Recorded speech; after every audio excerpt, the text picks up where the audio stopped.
Good evening. My name is Amy Ju, and I want to welcome and thank you for coming to tonight's anti-bullying event. The topic for tonight is Can Kindness Overcome Workplace Bullying? Before we begin, a few important housekeeping Zoom announcements. When you see the red light on, it means that we are recording. We ask that all participants remain muted unless they are speaking. If you have a question, please use the Zoom raise hand during the Q&A session, or since this is open discussion, feel free to also raise your Zoom hand if you have a question or a comment you would like to make. You may also use the chat to share useful information with one another. Also, if you have a technical question or if you would like to make a comment, please also type it into the chat. In 2021, the PSC adopted our community norms and practices. These norms and practices are aspirational to how we want to engage with one another in our community. Please follow along as I read them out loud. Respect for everyone's worth is fundamental to a university, and particularly to CUNY, which was founded on principles of inclusion. We commit ourselves to nurture a work environment that honors the dignity of all, is respectful and free from discrimination, harassment, or bullying. And we therefore agree to respect each other's differences and to create a healthy, safe, and rewarding environment that nurtures, challenges, and supports the community. In order for our community to function in this way, it is useful for its individual members to make the following commitments. 1. I commit to conduct that is mutually respectful and not discriminatory, harassing, bullying, or threatening. 2.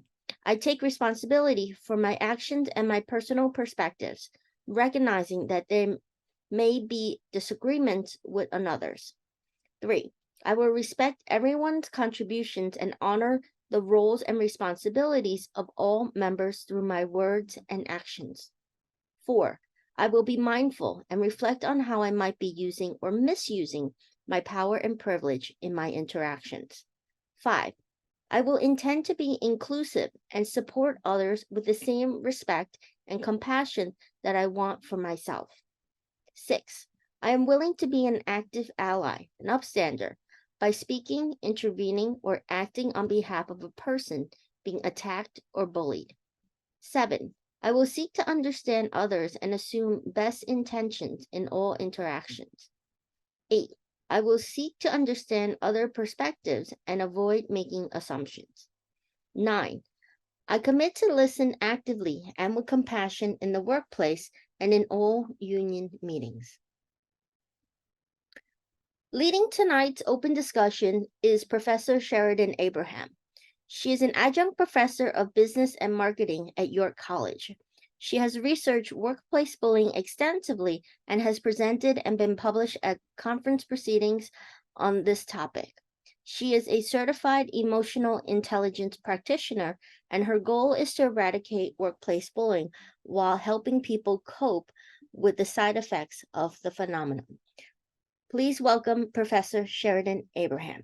Take it away, Sheridan. Good evening, everyone. Today we're continuing our series of conversation on workplace bullying. And we are going to discuss today, can kindness overcome workplace bullying? We are in a time when workplace bullying is very prevalent. So in order for us to do that, I want to be able to speak about it and discuss.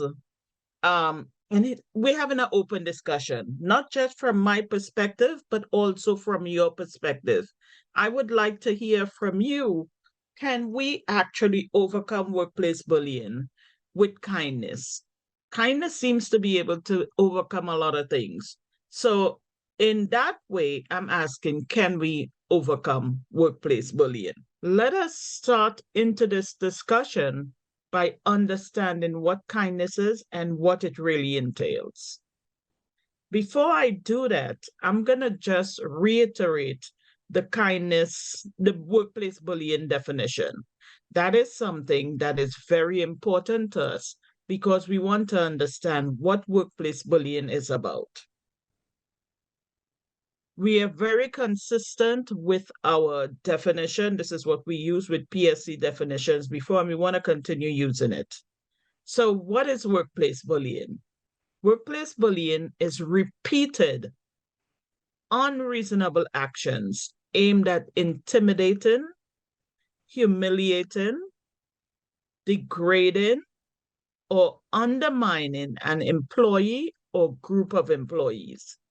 So bullying may create a risk to the employee's health, their safety, their sense of well-being, who they are. We have all experienced bullying from one perspective or the other. It could either be we witnessed it, we were in a position where we were bullied, and we have different reactions to it. So as we go into this bullying situation, and we've heard many CUNY employees express how they were bullied in past conversations we had. So we want to continue that definition. What then is kindness? Now, this kindness definition that I'm using is from the perspective that we are a culturally diverse population. In fact, I teach at your college, and we're in Queens. Queens has been named the most diverse community in the US. We come into a classroom, we come to work, and at any given point in time, we meet people from different walks of life. They look different, they sound different, they have different beliefs, they have different religious beliefs, they have different colors, they have different ethnicities.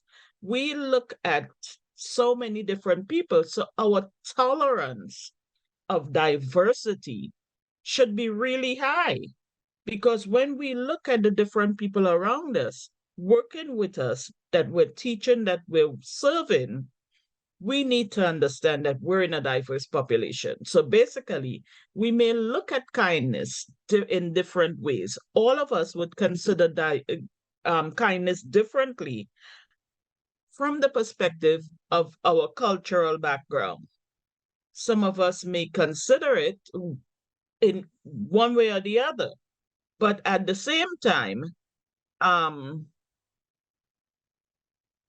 we do recognize what kindness is. If somebody shows you an act of kindness, you will recognize it no matter where they come from.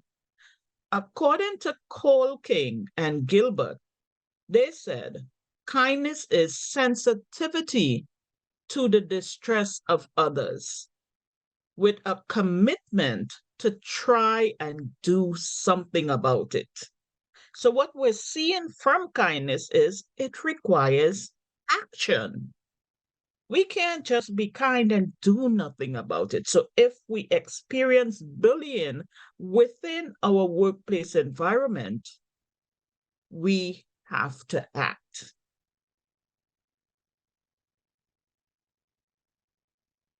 Before I go into this, I'm going to ask you, what are some of the terms, or what do you consider kindness? And this is an interactive discussion. So you could write it in the chat. You could put it, you could speak up, you could raise your hand, but what do you think kindness is? What are some of the terms that come to your mind before I start sharing anything as to what is kindness? For all that's online, open discussion. You tell me what you think kindness is. Anybody?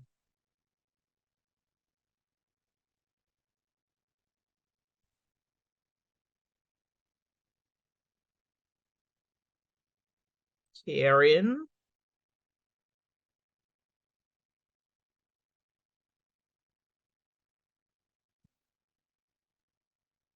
So I'm seeing some nice terminologies here. So I'm seeing kindness is realistic. Is it realistic?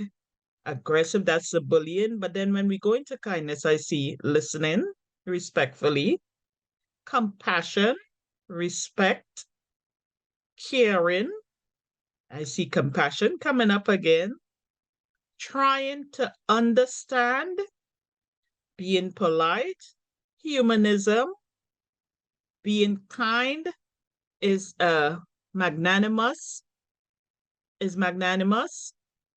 Kindness is what I consider extending grace and compassion to others. It's about being empathic to others while respecting people's boundaries, empathy. So I really, really, really am happy. It means that we are all aware of what kindness is. That's okay with the type where we live. We're really here tonight. We're not about perfection. We were not called to be perfect. We're just called to be real. And we want to be real about kindness. So let us go on and understand what is going on when we talk about kindness. I'll now share my definition of kindness with you.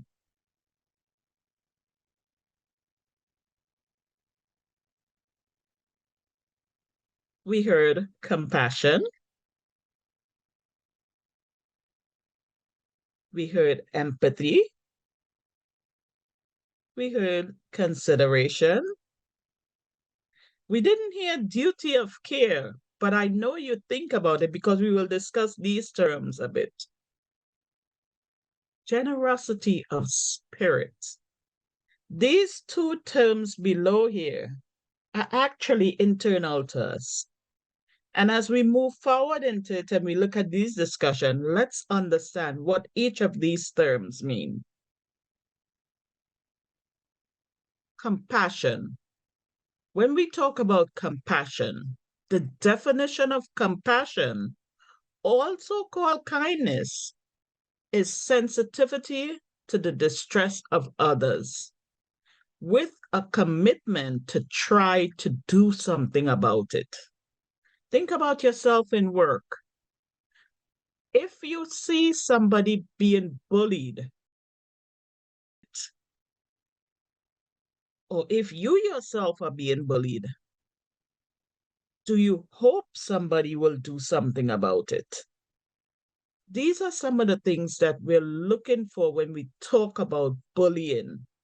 We want others to have compassion because remember, from the perspective of workplace bullying, the bullied person suffers, but also the person who witnesses it, who's in the environment of the bullying, also suffers. They witness it, they see it, they take this within themselves. They go home and think about it at the end of the day.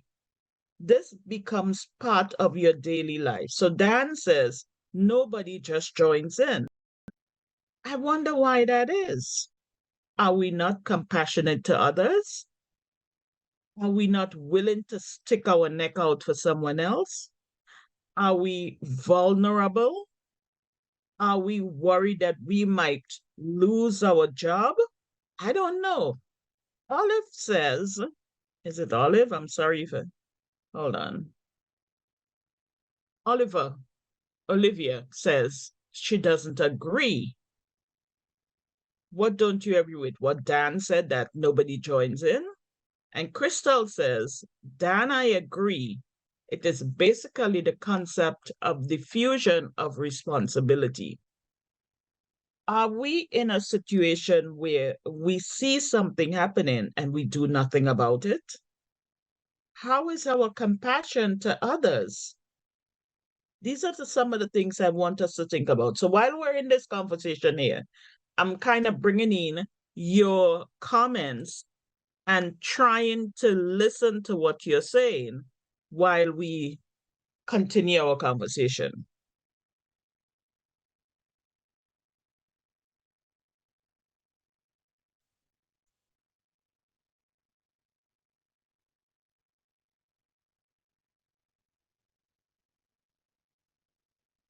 Okay.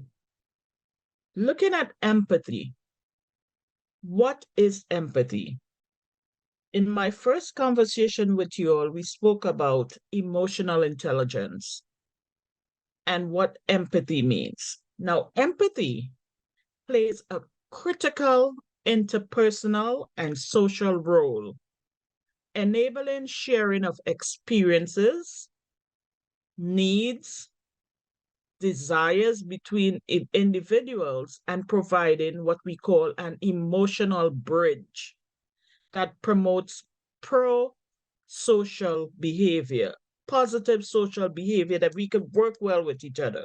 Now, that's one type of empathy where we look at the emotional side. But then we must also consider the cognitive empathy, which must play a role when a lack of emotional empathy exists because of racial, ethnic, religious, or physical differences. And remember, as I started off, I said we are so diverse that our ethnicity is so different. We're so diverse in so many different ways. Does these come into play with what's happening? Do we understand that because we're different does not mean that we don't have feelings, that workplace bullying doesn't occur, that it would not affect us in any way? Are you hearing me clearly? Am I muted by chance? No, I'm not.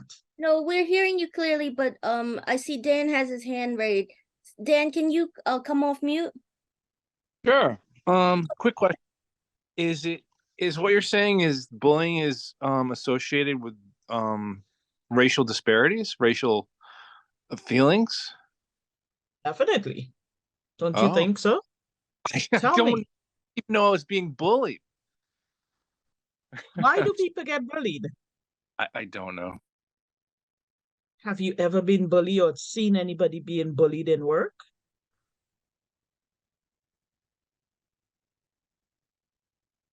Dan, you can unmute. We're not hearing you. Oh, I'm sorry. I thought you were asking everybody the question. But I I'm just asking them that, tried to but I'm prove. also asking you because you said you haven't seen anybody bullied or you haven't been bullied. The question is, No. have you seen any of your colleagues, co-workers being Well, bullied? I was I can tell you a story. I was being yelled at and screamed at like the top of my lungs, and they told me no one should be yelled at and screamed at. And I said, well, I'm from athletics. I'm used to people yelling and screaming at people. And they said, no, you're being bullied. And I'm like, I am? I didn't know. So this is a cultural difference that we're recognizing from your culture, where you're from. It's okay to be yelled at and you don't think it's being bullied. The question is, remember, with bullying, we're talking for an extended period of time. So we're looking at about a 6-month period. If your supervisor, your coworker, your colleague yells at you continually over an extended period of time, do you think you're being bullied? You gotta unmute, Dan. I'm reaching out to you right now. I'm directing my Yeah, conversation. of course. I mean, you can recognize the cultural style of using a loud voice continuously, but if that loud voice is just directed at you, it's intonation. It's intonation. Yeah. Thank you. Thanks, Olivia. I'm glad you answered. Dan, so Olivia kicked in there.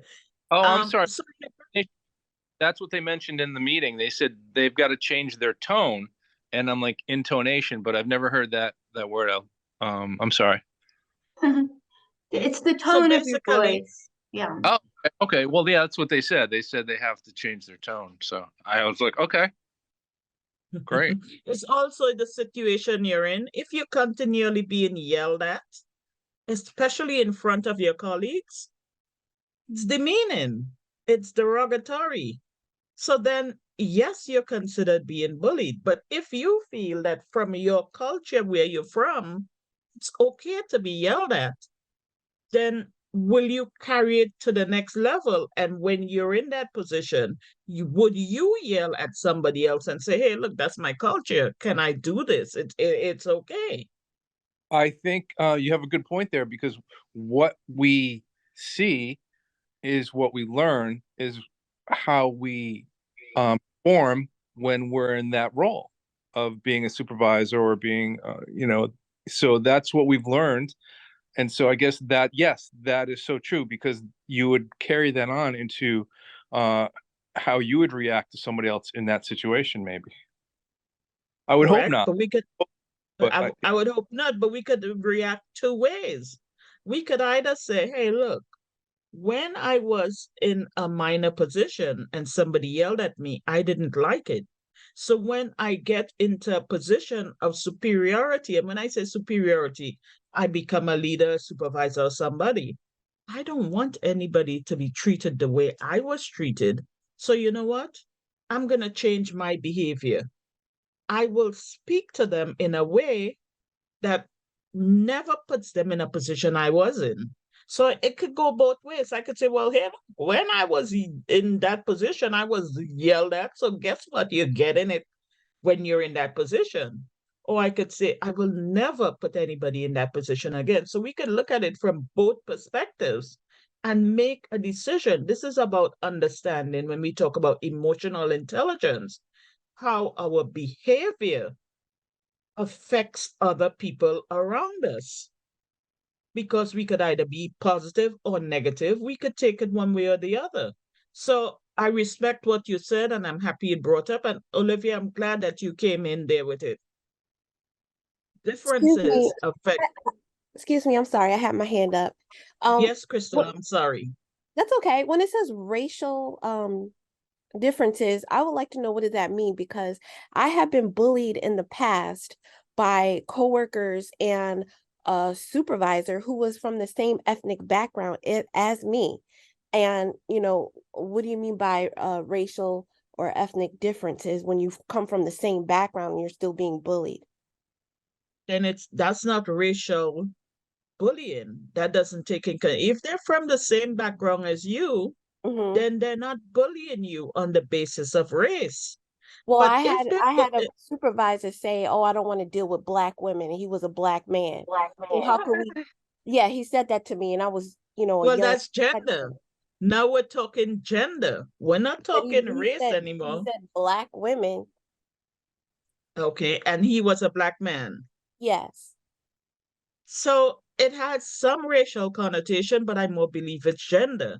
His Mm-hmm. beliefs is that I should not have to deal with anybody who I consider beneath me. Mm-hmm. So it depends on the situation you're in. It Mm-hmm. more takes gender. His experience, he might have had negative experience with women from his race. His race, whether he's male or female, he's still black.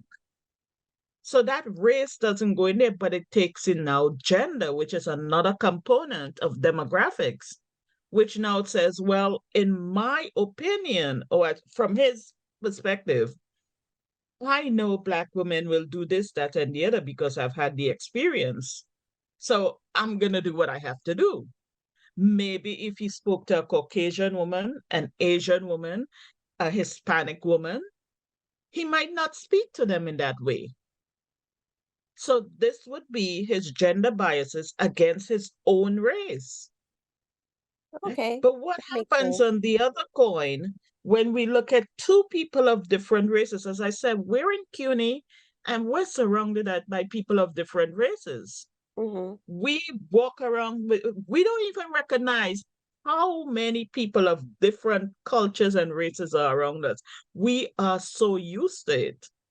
But if you come up and you start speaking, let's just say you're black and you speak to a Caucasian or an Asian or a Hispanic in a negative way, definitely that pulls racial.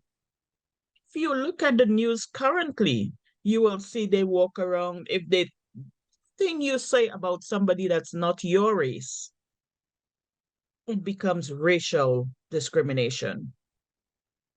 Ethnic Okay. discrimination pulls in a whole different part of the racism, Mhm. or even religion. Where does it pull you? So I hope you clearly get the difference in what we're speaking there. Okay, thank you very much.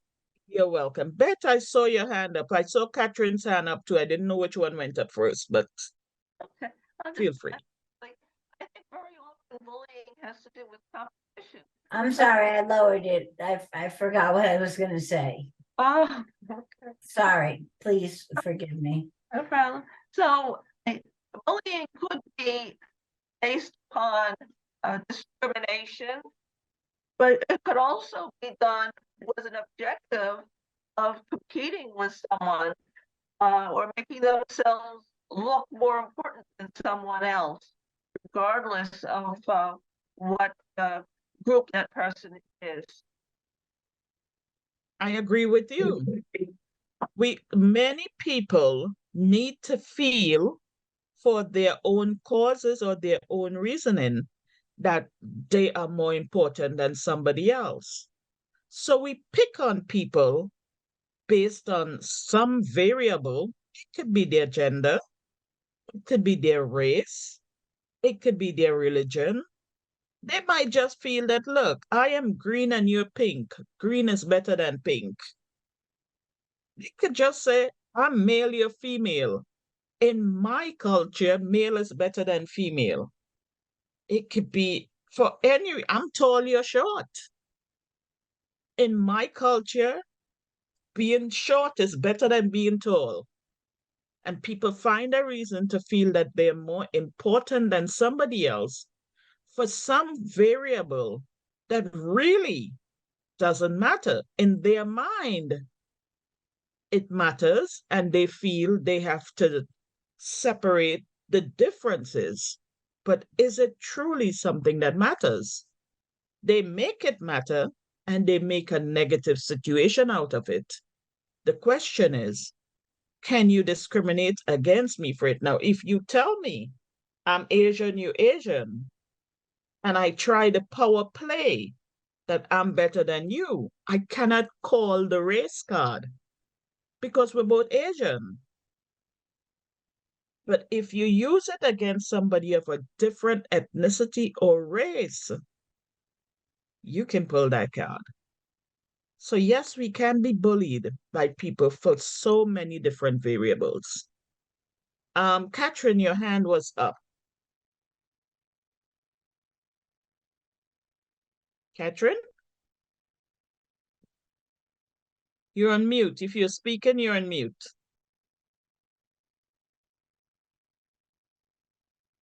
Okay, I'm not sure if she's going to come on. So when we think about the emotional empathy compared to cognitive empathy, we must understand the role they play when there is a lack of emotional empathy because of these factors.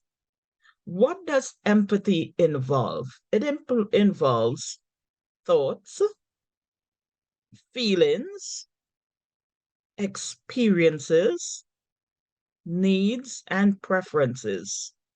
All these variables come in there to play a role. Catherine, I see your hand up again. You could unmute and speak. I'm a little confused about what we were talking about. I thought we were going to be talking about workplace violence and what we can do for those who of us that were or have been for a long time victims of workplace violence. And yes, we are. But we are speaking. To speak about kindness, that means that the other person has to be kind, not the bully. Not necessarily. It could be the bully. It could be the person that's witnessing it. It could be the person that's being bullied. But we want to understand. So by setting the stage, I just refreshed our definition of bullying. I gave you a definition of kindness and what kindness involves. And now we're going to go further into looking at, can all these variables of kindness, these components of kindness, because when we look at kindness, these are the components that make up kindness. And if we understand these components of kindness, can we apply it to a bullying situation in the workplace? If you are being bullied constantly over a long period of time, would it help you if somebody is kind to you? Somebody that has witnessed you being bullied and speak up for you. Somebody that has witnessed you being bullied and say, it's not right. Somebody that actually is bullying you. And they have to say, wait a minute, this is not how I treat people. If I'm kind here, if I consider what kindness involves, am I really being kind or am I being mean? So when we, as the discussion today said, can we stop bullying by kindness? We have to understand what kindness is, what it will do. So as we go further into our discussion, we will see how these components of kindness, if it is applied to workplace bullying, should actually help us in the reduction of bullying. Does that help answer your question?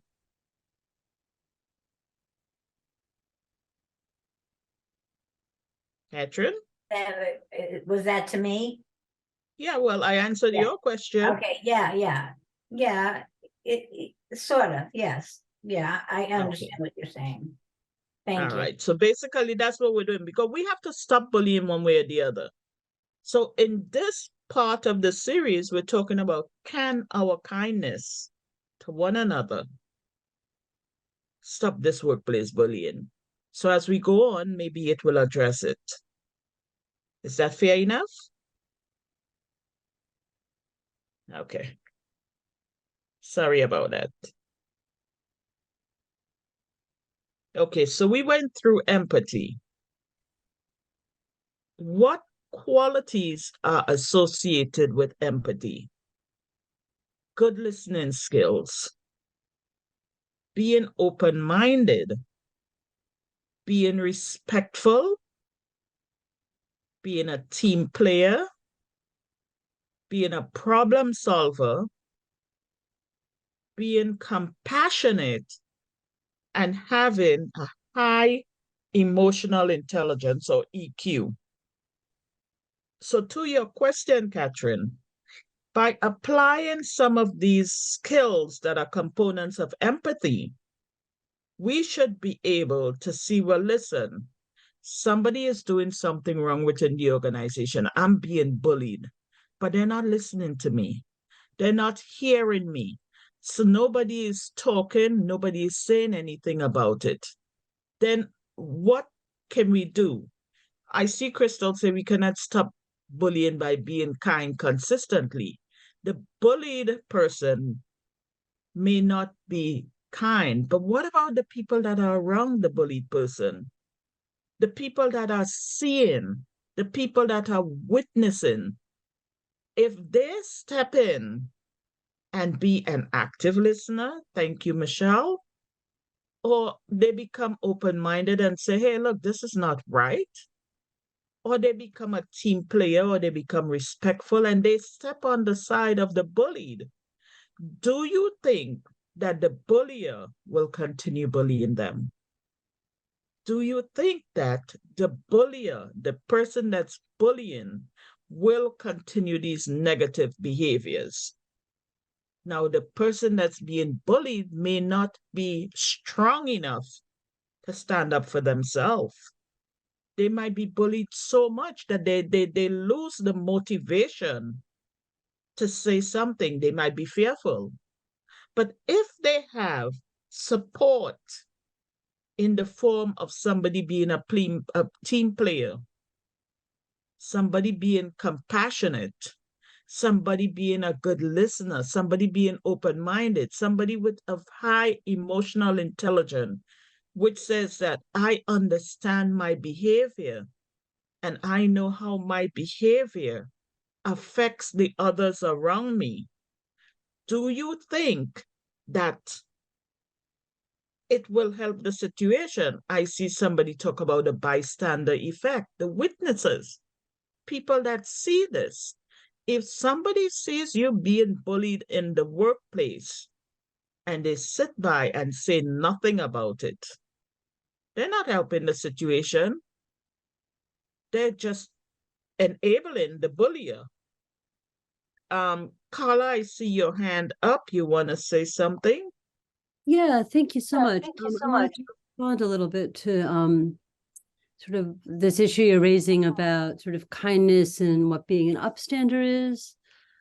Just sort of, I guess, based on my own experience. So like honestly, I spent about 4 years in I'll say my department, but also my school, being bullied, and reached a point where I'm actually now on medical leave from sort of the impact that it sort of had on me, right? And I'm sort of thinking about, so I was really interested in this webinar and this notion of sort of kindness.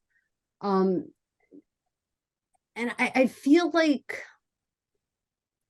I have had people, I guess I'm sort of thinking about the limits of kindness, because there have certainly been over the years people in my department and at the school who have sort of seen what's happening and have been empathetic and all of these things that are on your PowerPoint, like to me privately, right? But there's been pretty much no public acknowledgement, right? And I guess I'm just wondering, and this is like the question, what difference that would have made perhaps in the culture of the department and also the school if there had been kind of a more public, I guess I don't know what public would like. I don't know what public kindness would look like, right? Is it saying you shouldn't be saying and doing those things to her in a meeting when those things are said and done? Would that escalate things? Would it make me look like I can't take care of myself? I'm just not sure, like on the level of shifting culture, when terrible things are happening in front of everyone, like what kindness looks like in that case, like what kind of action can really be effective. I'm glad you asked the question. Here's what. Remember, when we talk about workplace bullying, usually the bullier targets somebody who seems timid, who they believe they can take control of and do as they want. However, when you start typically to stop bullying, you document what is happening. Eventually, you will find that if somebody who is bullying people around the office bully one person, they will most likely have bullied other people or will be bullying other people. If the person that's being bullied believes that I'm the only one in this situation, nobody else is going through this situation, then they sit quietly and they take it. But if there are other people in the office or the environment, the organization, that says, wait a minute, I'm going through the same thing. And 1, 2, 3, and it starts multiplying. Speak about what experiences they have. The bullier now looks at everybody and say, wait a minute, I've been doing this, because when we do bully in secrecy sometimes. We start in secrecy. We do not let others know what's happening. We intimidate. Bullying is actually about intimidating other people. And when we intimidate them enough and we have them in a position where they don't speak up for themselves, then the bullying progresses to a higher level. If, however, other people speak up, then the bully knows that, wait a minute, I can't do this. Too many people are recognizing my bad traits, my bad behaviors, my negative behaviors, and the bully backs off. So in your situation where you're saying you were bullied and you were not speaking up, is it either through fear or you felt it wouldn't do anything? But had you had somebody there to speak to side with you, to say, wait a minute, this is not right. This is an adult. This person is qualified to be in this job, and this person is here for a reason. They were hired for a reason. Why are we allowing this person to go through this? Do you think it might have changed your situation instead of you suffering for 4 years? Yeah, I want to, can you hear me still? I can hear you. Yeah, I want to say, I think one hurdle to kind of the humanistic kind of kindness approach where, you know, multiple people say publicly this kind of behavior is unacceptable. I just feel like the culture of CUNY, and I think this is partially, I mean, I'm very pro-union, but it's partially because it's unionized, and it's partially because it's, there are lawyers poised in every direction at all times. That a lot of people are really afraid to speak up because many, you know, gender, race, sexual orientation, all of these pieces can kind of figure into the bullying mix in ways that make people very, very afraid, I think at CUNY and I think at universities in general, to say a word because of potential legal implications, right? I'm just saying, I think that that's a real impediment to people actually being kind. In my experience, I know people were afraid to say anything because of those kind of scary legal vulnerabilities, I'll say. I don't know if that makes sense. It makes sense. I agree with you 100%. But what I'm saying is there is power in volume, in voices. And if one person is being bullied, I'm an adjunct. My job is not secure, like many adjuncts, right? I'm not full-time. And if I feel I'm being bullied and I speak up, somebody says, oh, you won't get a class next semester. Will it make me shut up? The question is, how much do I value myself?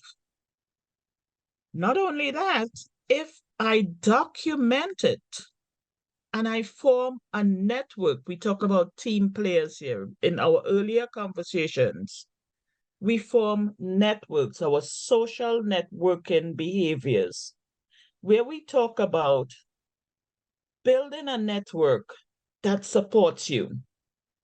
A bully never comes into a network because they know there are a couple of people there within the network. However, if you're standalone, a bully will take opinions to do whatever they want, opportunities to do what they want to do with you. So yes, we can empathize, but if we know that we have support, and as I said, we must document bullying. That's the first thing you do with bullying, document it. You will find that many other colleagues would have documented the same thing. So we have to first be aware of what bullying is. Write it down. After a period of time, a pattern will evolve. And people would realize, wait a minute, I'm going through this. If you're going through this and I'm going through this, something's wrong here. It gives you strength to speak up because now there is power in numbers.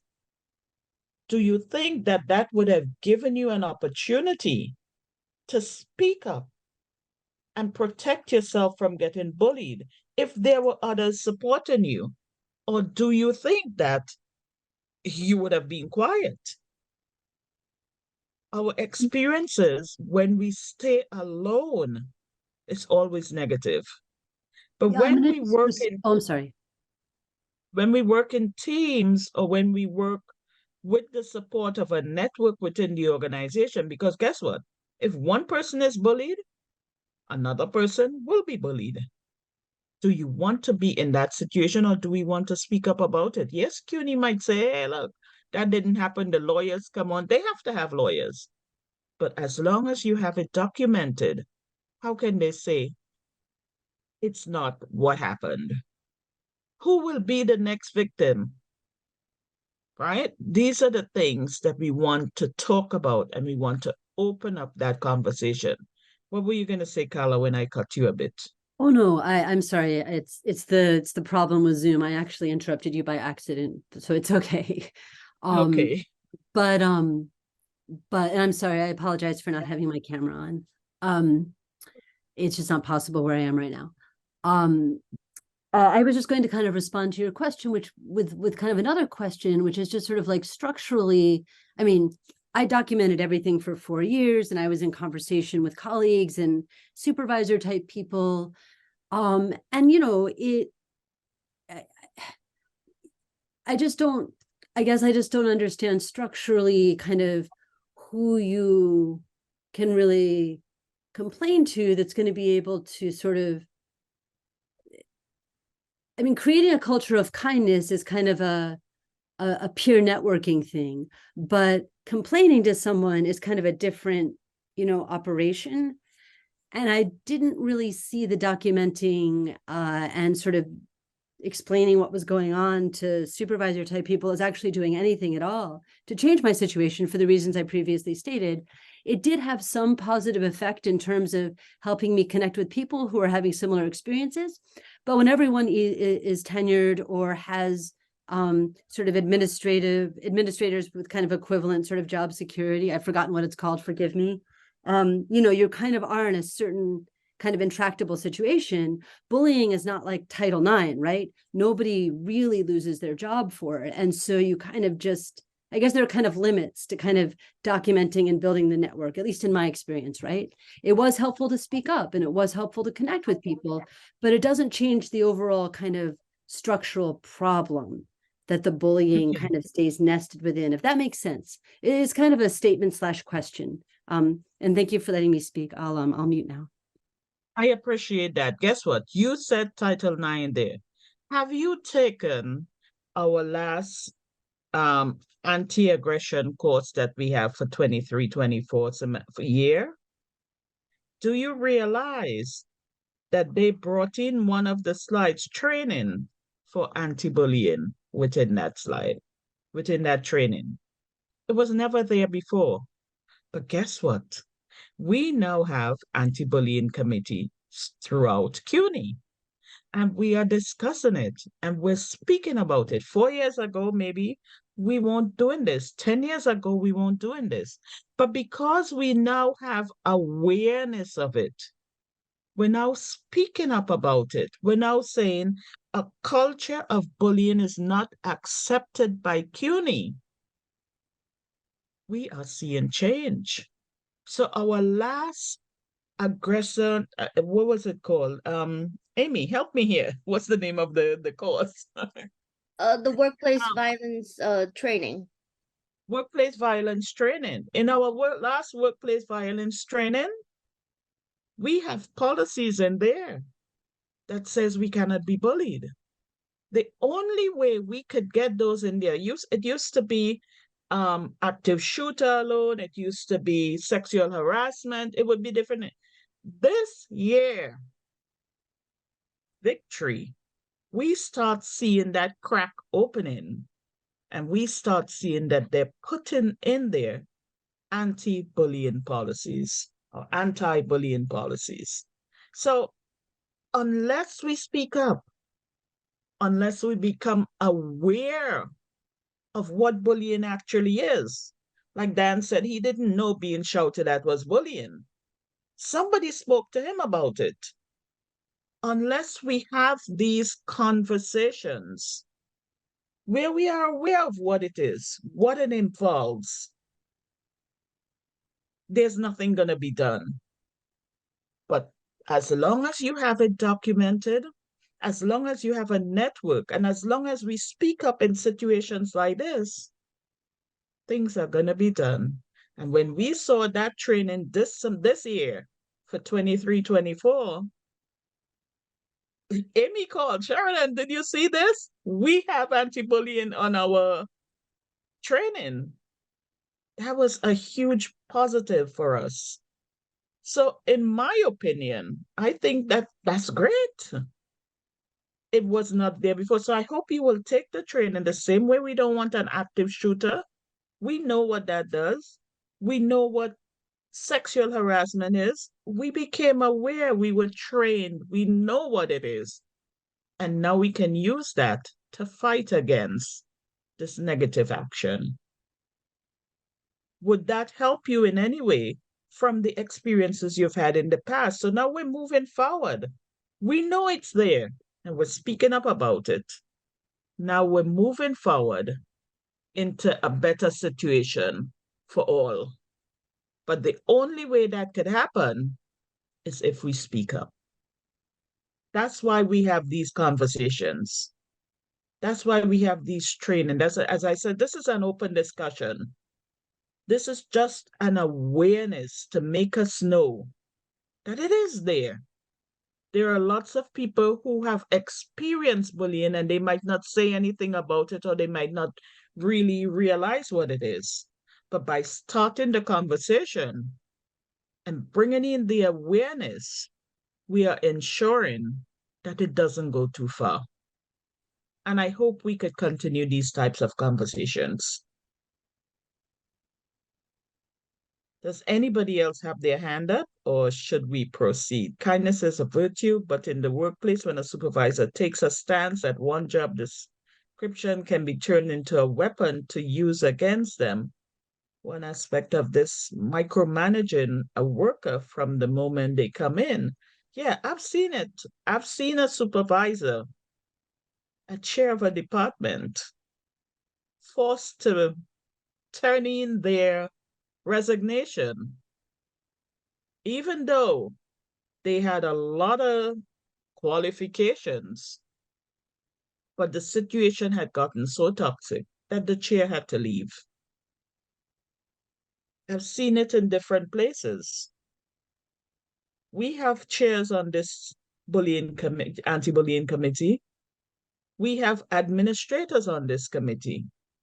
But it's not just only about sitting and suffering through it. It's about waking up and saying, hello, something's wrong. I'm being bullied. I could show you documentation, and we start the conversation. And this is what we're doing now. Having an awareness of what we can do to change it. Joanna, I hope you will be kind. You find it hard to be kind in face of all this, and I understand that. But I hope by having the awareness of what it is and what we can do, and when we see it in our training, they're taking notice. They're recognizing what we're saying, and they're starting to create policies for this behavior. The same way we took it for sexual harassment. Bullying is actually considered worse than sexual harassment. You can fight it. There's nothing. Bullying is something that happens over a certain period of time, an extended period of time. And sometimes it is done so underhandedly that nobody knows what's going on. But by documenting it, that bully will have a pattern of doing these things over and over, and it starts to show up. So when they put it in training, they're fully aware of it. That's important. That was a big win for us. And that's what we're hoping to continue. All right, I'm reading your comments, but at the same time, I'm going on. Now expectation is being awaited for more of these courses, and I agree. I do agree. We're getting there, and that gives me hope. That gives me validation that we can do something about this. Okay, so let's continue being aware of what bullying is, what kindness is, and what we can do, and the results we can get. Now, within all these concepts, we have consideration, or the term duty of care. And what is duty of care? Duty of care, and I use a dictionary term, a law dictionary term, because we talked about lawyers. But here's where it is. Duty of care is a requirement that a person act towards others and the public with the watchfulness, the attention, the caution, and the prudence that a reasonable person in the circumstances would use. So it means your colleagues around you, your co-workers, your supervisors, anybody around you has a duty of care that they have to look out for you. I am part of a global mobility association, just sidebar, but it leads into this.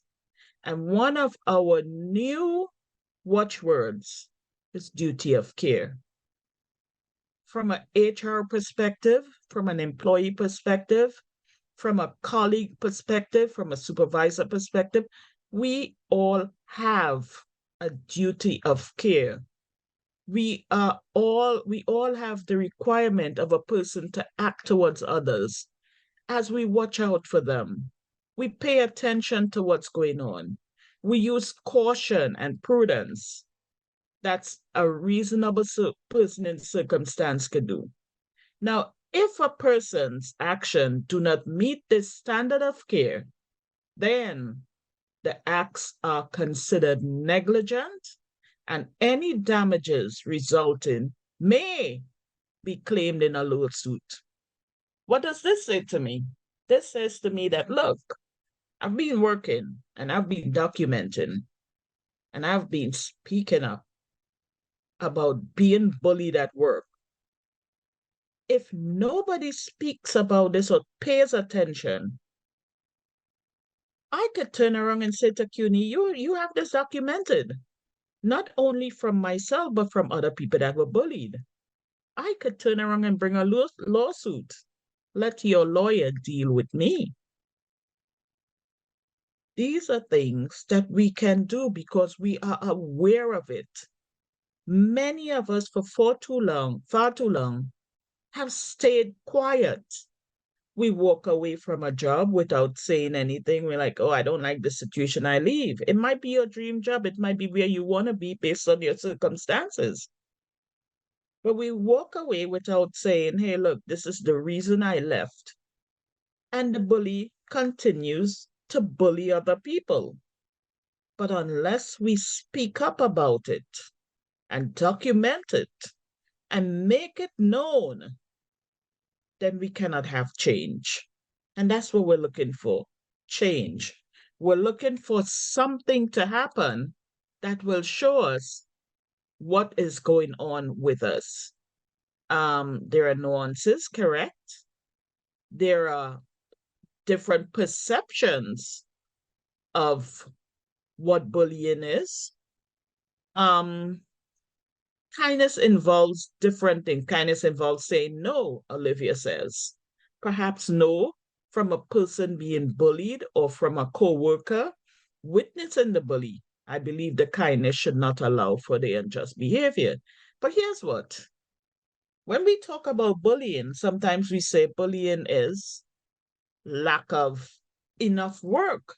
You're qualified to do XYZ, but your supervisor gives you ABC, really baby work, or you're qualified to do other things and your supervisor positions you in a position where you're not doing what you expect to do, but your supervisor says, well, I'm giving you work. And you know your potential is not being utilized. You know that you're not getting growth. You know that you're in a situation where my supervisor is saying this, but I could document where my work is not what I'm looking to do. That is considered good. Forgive me for interrupting. That wasn't from me. That was from Paolo. The Okay. kindness involves saying no. I just wanted to make that clear. Thank you very much. I appreciate. Thank So I you. just wanted to say, we could look at bullying if we really understand what bullying is and what it involves. Then we start making indents and roadways. And the fact that CUNY could put it in their training, they're fully aware of it. Their lawyer could sit there and say what they want, but they know. And they're hearing and they're recognizing and they're starting to step up to the plate. That's why we have a union. That's why we are here speaking about this tonight.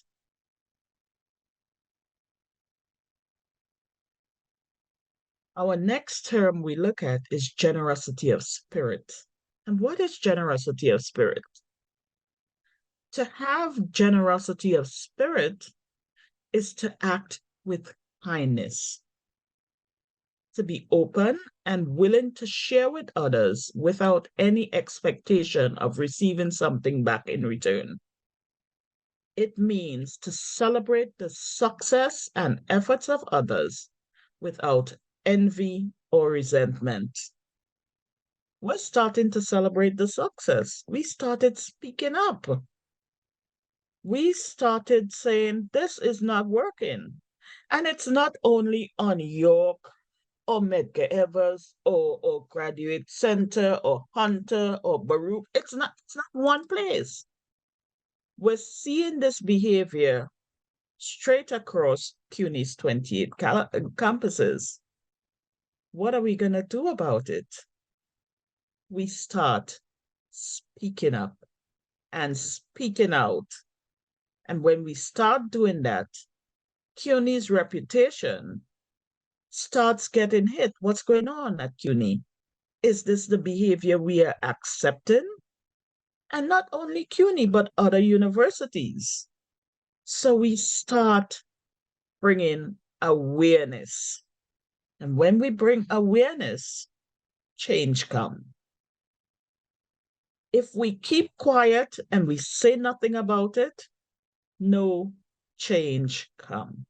But when we speak up, when we walk away from these conversations, having shared our experiences and our feelings, we go back empowered.